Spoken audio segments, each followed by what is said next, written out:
Vous êtes sur la radio de l'Espérance, 95.2 FM.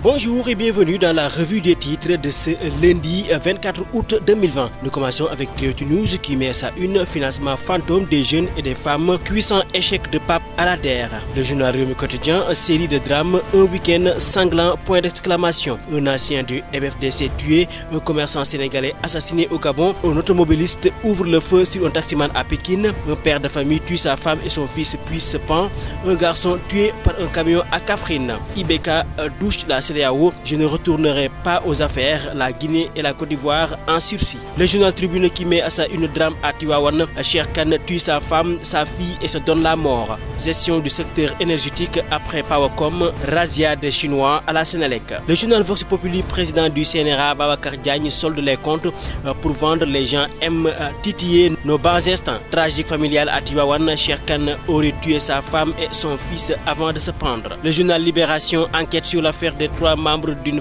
même famille retrouvés morts à Tivaouane, mystère autour d'un drame. Le journal L'Observateur, découverte macabre, un marié retrouvé mort nu dans une auberge à Malika, la déposition de la femme avec qui il a passé la nuit. Le même journal L'Observateur titre accumulation de revendications, sale temps pour le gouvernement. Santé, éducation, transport, énergie, intérieur, justice, 3 points de suspension, ces ministères en état d'urgence. Le journal Enquête, domaine national, confusion au sommet. Le journal Les Échos qui met à sa une mignonne de la réalisatrice franco-sénégalaise Maïmouna Doucouré fait débat. Un film où une jeune sénégalaise de 11 ans cultive sa féminité éclabousse Netflix. Toujours dans le même journal, négociation entre la CEDEAO et la junte malienne, IBK conjugué au passé, la junte en place pour 3 ans. Le journal LAS, scandale de corruption dans la magistrature, les sanctions encourues par les juges Dia et Kane. Le journal Le Quotidien qui met à sa une malaise dans la magistrature, la chien-lit, l'usage saisi de l'affaire Ousmane Kane et Yaya Amadou Dia, la réaction tardive de la chancellerie,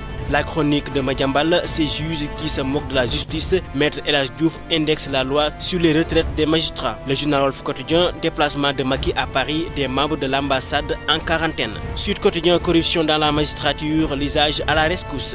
Et nous terminons avec du sport, le journal Record qui met à sa une Ligue des champions finale, le Bayern brise les rêves du PSG. Le journal Rewmi Sport, la grande désillusion pour Ghana et Paris. Mercato des Lions, Edouard Mendy dans le viseur de Chelsea. Toujours dans le même journal, élection à la Fédération ivoirienne de football, la FIFA donne raison au camp Drogba. Stade qui met à sa une, c'est un 6e sacre et record de victoire, le Bayern brise le rêve du PSG. Et nous terminons avec Sunulamb qui met à sa une lobby pour gâcher Boy Niang, Tapha Tine et Gris Balla, un promoteur véreux voulait Balla Boy Niang. Comment Pape Thialis a sauvé son affiche, Max Mbargane, c'est un lobbying fomenté par des acteurs de la lutte. De Gaulle, même pour 1 milliard, nous n'allons pas trahir Thialis. C'est tout pour la revue des titres de ce lundi 24 août 2020. À vos journaux et bonne lecture.